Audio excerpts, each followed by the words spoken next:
आज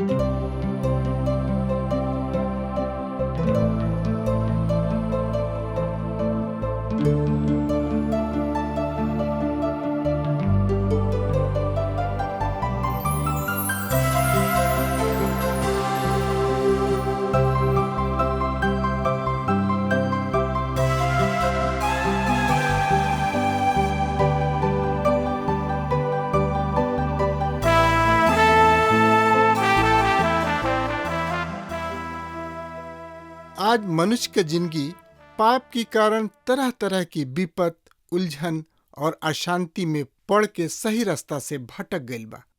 ओके पता नहीं खे कि सही रास्ता का ह। इहे बतावे बदे जिंदगी की राह कार्यक्रम प्रस्तुत करता कि हर आदमी जिंदगी का उद्देश्य समझ के सही रास्ता पर आगे बढ़ सके, जौना से ओकर मेल मिलाप परमेश्वर से हो जाए। ई कार्यक्रम बाइबल की विधिवत अध्ययन पर आधारित बा।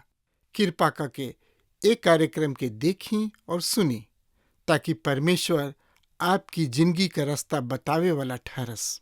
गाँव के भैया और बहिनी आई प्रभु के गुण गाई। गाँव के भैया और बहिनी आई प्रभु के गुण गाई। प्रभु महान बाड़न जग के रचैया, प्रभु महान बाड़न जग के रचैया। गाँव के भैया और बहिनी आई प्रभु के गुण गाई। गाँव के भैया और बहिनी आई प्रभु के गुण गाई।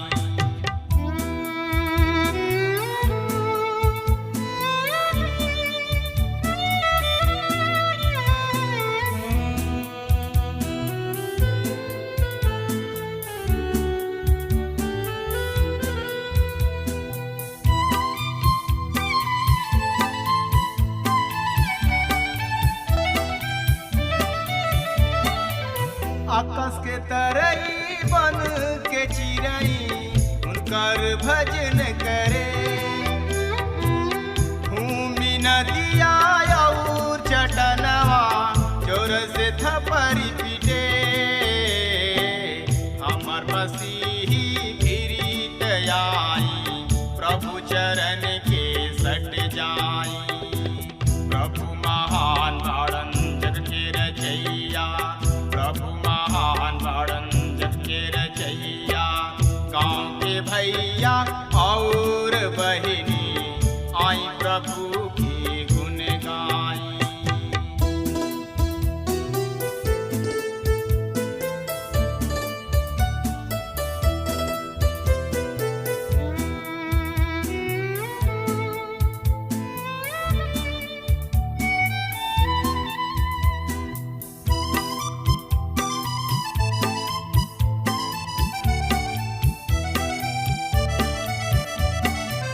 उनकर अगिया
हाँ प्रिय श्रोता मित्र भाई बहन, हमने के पिछला संदेश में सुन ले रहनी है जा और विचार कर ले रहनी है जा कि कैसे और कौना तरी से प्रभु यीशु मसीह के देह धारण के बारे में लोग कैसन कैसन बखान कर रहल बने।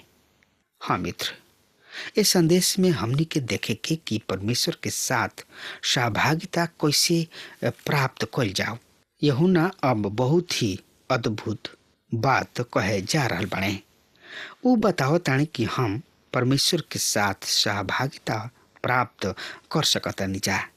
आज हमनी के सामने ये बहुत ही शानदार आशा बा कि हम और रउआ परमेश्वर के सहभागिता प्राप्त कर सकी जा मित्र।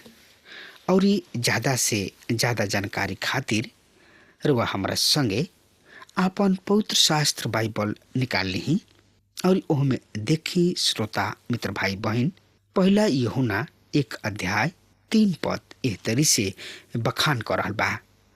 जौन कुछ हम देखनी और सुनले बानी उनकर सुसमाचार तोहरों के देतानी, ऐसे कि तू भी हमरा साथ सहभागी होखा और ई हमार सहभागिता पिता के साथ और उनकर बेटा प्रभु यीशु मसीह के साथ बा।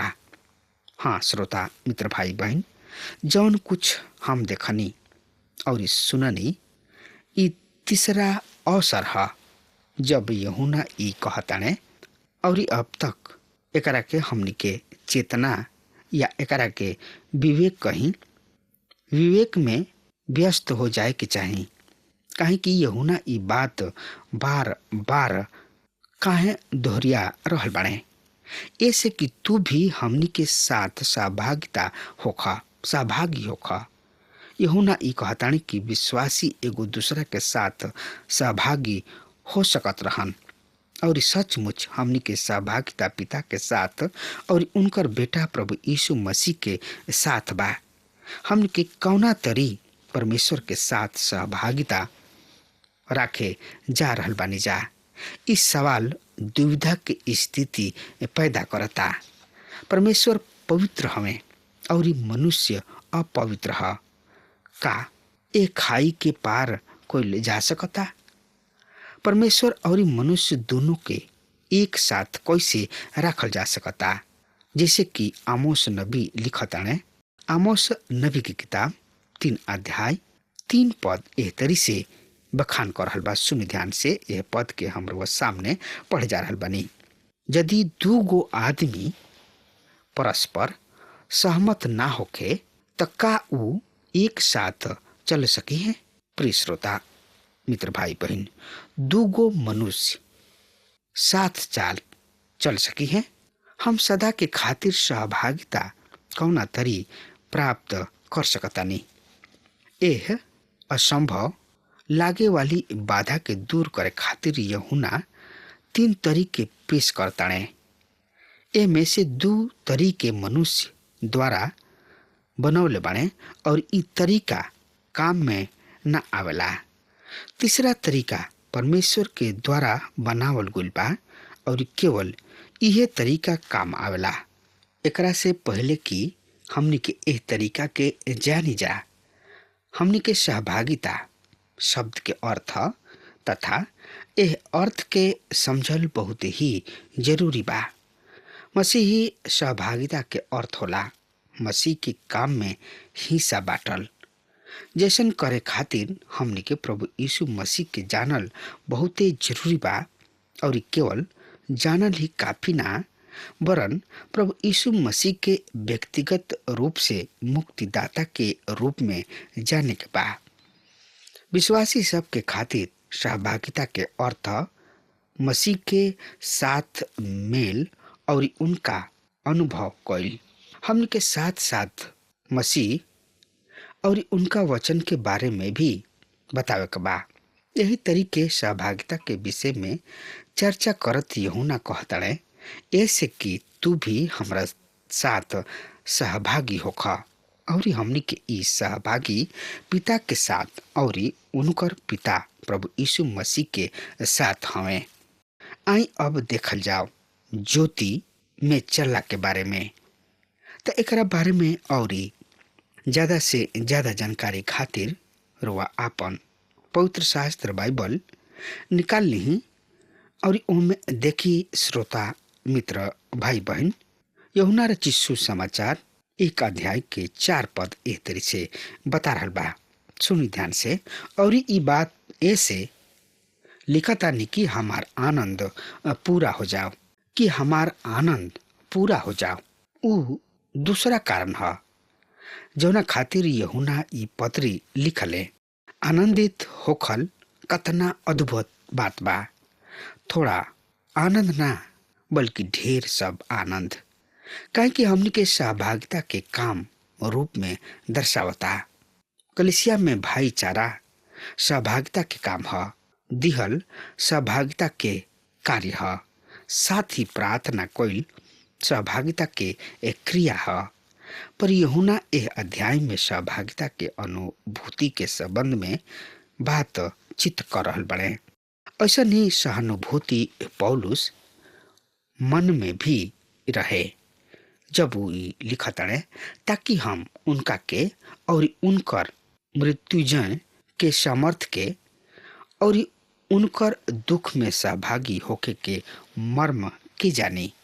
फिलिपियो के पत्री 3 अध्याय 10 में।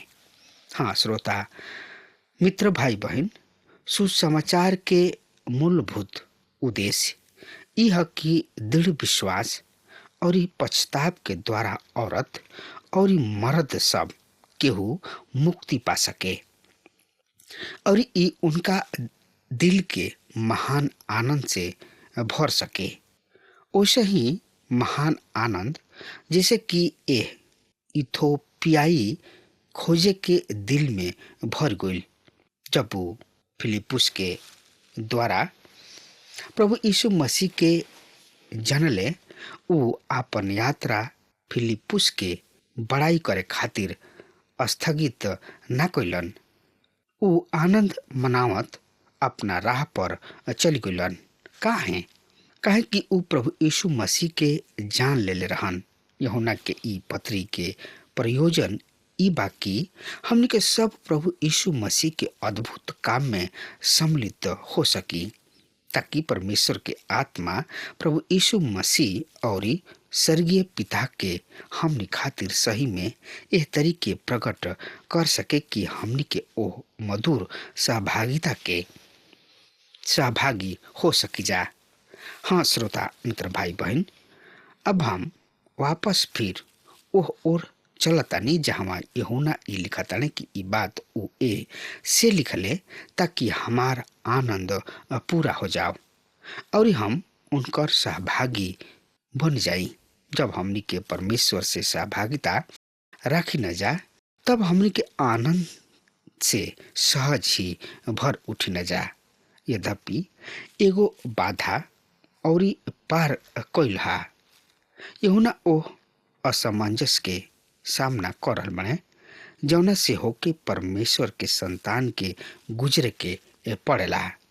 परमेश्वर के साथ सहभागिता के इहे संभावना एगो महान आशा के रूप में हमनी के सामने आवेला। पर जब ए असमंजस से हमनी के सामना होला त तत्काल हमनी के आशा ई टूट जाला। हाँ श्रोता मित्र भाई बहन, तो और ज्यादा से ज्यादा जानकारी खातिर रुआ हमरा संगे आपन पवित्र शास्त्र बाइबल में देखी। पहला यूहन्ना 1 अध्याय के 5 पद एह तरी से बता रहल बा। जौन सुसमाचार हम उनका से सुननी और तोहरा के सुनावतानी ऊ इह कि परमेश्वर ज्योति हमें और ओह में कुछ अंधकार नइखे। हाँ श्रोता मित्र भाई बहन, परमेश्वर ज्योति हमें यानी कि प्रकाश हमें और उनका में कोनो अन्हार नइखे। अर्थात परमेश्वर पवित्र हमें और हम ई जानतानी कि मनुष्य अपवित्र हमें। त कौना तरी एगो मनुष्य और एगो अद्भुत मुक्तिदाता के बीच खाई दूर कइल जा सकता। दोनों में कतना अंतर बा। हमनी के बीच के खड़ा एकदम खड़ा चट्टान से भरल और बेहद गहरा बा। परमेश्वर और मनुष्य एक साथ कैसे हो सकताने? अयुब एगो ऐसन मध्यस्थ यानी कि बिचवाई के याचना कइले जौन की उनका और मुक्ति परमेश्वर के बीच मध्यस्थता कर सकस। हाँ श्रोता मित्र भाई बहन, तो आई यह पद के हमनी के पढ़ लिहल जाओ। अयुब के किताब 9 अध्याय 33 पद एह तरी से बता रहा बा, हम दोनों के बीच कोनो बिचुआई नहीं खे जौन कि हम दोनों पर आपन हाथ राखे। हाँ श्रोता मित्र भाई बहन, परमेश्वर यशाया के द्वारा कहताने गति एक जैसन बा। आई यही लगले पढ़ी जा यशाया नबी की किताब 55 अध्याय 8 पद के। ई पद ए तरी से बखान करल बा, काहे कि यह परमेश्वर कहताने हमार विचार और तोहार विचार एक समान नहीं खे, ना तोहार गति और हमार गति एक जैसन बा। हाँ श्रोता मित्र भाई बहन, एगो पापमय मनुष्य परमेश्वर के साथ कौना तरी चल पाई? यहुना हमनी के बतावतानी कि परमेश्वर ज्योति हमें। असल में ई परमेश्वर के एगो परिभाषा है। ये तरीके 3 भाग में बांटल जा सकता है। पहिल का है परमेश्वर ज्योति हमें, दूसर का है परमेश्वर प्रेम हमें, तीसर का है परमेश्वर जिंदगी हमें। तो ये संसार में हमनी के परमेश्वर के साथ सहभागिता कौना तरी रख सकतन जा?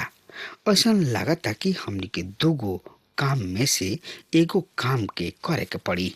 हमनी के या तो परमेश्वर के नीचे अपना धरातल पर ले आवे के होई अथवा ऊपर परमेश्वर के स्तर पर खुद के ले जाए के होई।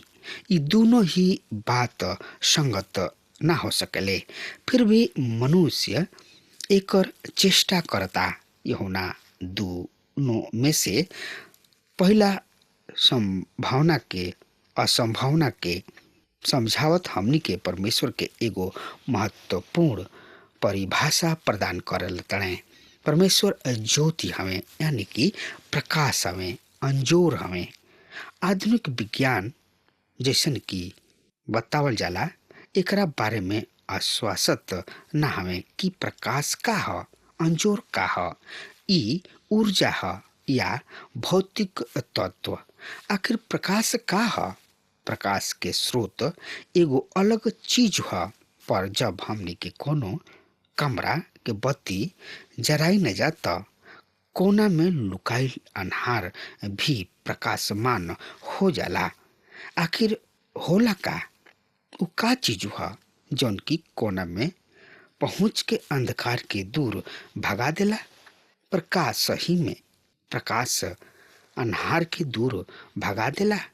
काहे कि जब हमनी के कमरा के रोशनी के स्रोत बंद कर दी न जाए, अन्हार फिर वापस आ जाला, तब प्रकाश का है? श्रोता मित्र भाई बहन, यूहन्ना जब भी कहताने कि परमेश्वर ज्योति हमें, उ परमेश्वर से संबंधित कई गुणात्मक तथ्य सब के प्रकट करताने। यद्यपि उ परमेश्वर के संपूर्ण गुणात्मक प्रतिबिंब के व्याख्या ना करेलन। परमेश्वर के महिमा, उनकर क्रांति, उनकर सौंदर्य और उनकर विलक्षणता के प्रकट करता। प्रकाश के एगो अन्य विशेषता है कि ई स्वर्गीय प्रकाशित है। प्रकाश के देखल जा सकता। आई जात जात हमनी के पढ़ ले जाओ फिर से। पहला यूहन्ना के पत्री 1 अध्याय के 3 पद से लेके 5 पद तक एह तरी से एह पद में लिखल गइल बा। सुनी ध्यान से। जवन कुछ हम देखनी और सुननी उनकर समाचार तोहरे के देतानी, ऐसे कि तू भी हमरा साथ सहभागी होखा और हमार ई सहभागिता पिता के साथ और उनकर बेटा प्रभु यीशु मसीह के साथ बाणे। और ई बात हम ऐसे लिखतानी कि हमार आनंद पूरा हो जाओ। जौन समाचार हम उनका से सुननी और तोहरा के सुनावतानी उ ई की यह परमेश्वर ज्योति हमें और उनका में कोनो अंधकार नइखे। हाँ श्रोता मित्र भाई बहन, प्रभु परमेश्वर महान हमें, उनका से बढ़ी के केहू नइखे। काहे कि वो अन्हार के भगा देले और जब प्रभु यीशु मसीह ज्योति हमें और अन्हार बा तो उहवा पूरा के पूरा अन्हार खत्म हो जाला। हाँ श्रोता मित्र भाई बहन, अगर हमार बात रउआ तक पहुँच रहल बा, अगर हमार बात रउआ सुन रहल बानी, तो आज वे यही घड़ी अपना ज्योति के पाई, अपना प्रकाश के पाई, अपना अंजोर के पाई कि आखिर अंजोर प्रकाश ज्योति ह का। ज्योति प्रकाश जे ह उ प्रभु परमेश्वर हमें, उ प्रभु यीशु मसीह हमें। जब उ अन्हार में रहलन तो उ अन्हार प्रकाशमान हो जाला, ज्योति हो जाला, और अन्हार कहाँ गायब हो जाला केहू के पता ना चलेला। जब प्रकाश के बत्ती बुझा दिहल जाला तो उहवा अन्हार गप से चली आवेला। प्रभु यीशु मसीह ही हमें मार्ग, सत्य और जिंदगी, और जिंदगी प्रभु में बा, और प्रभु ही जिंदगी हमें और ज्योति हमें। अब हमार समय खत्म हो रहा बा, तब तक खातिर वो हमरा के आज्ञा दी। परमेश्वर वा के बहुते बहुते आशीष दे। हमके विश्वास बा कि ई कार्यक्रम आप सब खातिर फायदेमंद सिद्ध भइल हुई। अगर आप सबके लगे बाइबल से चाहे आपकी निजी जिंदगी से कोनो सवाल होके, चाहे कोनो समस्या खातिर प्रार्थना करावे चाहतनी, तो हमारी फोन नंबर पर जरूर संपर्क करें और आज का दिन आप खातिर सुखद बनावे।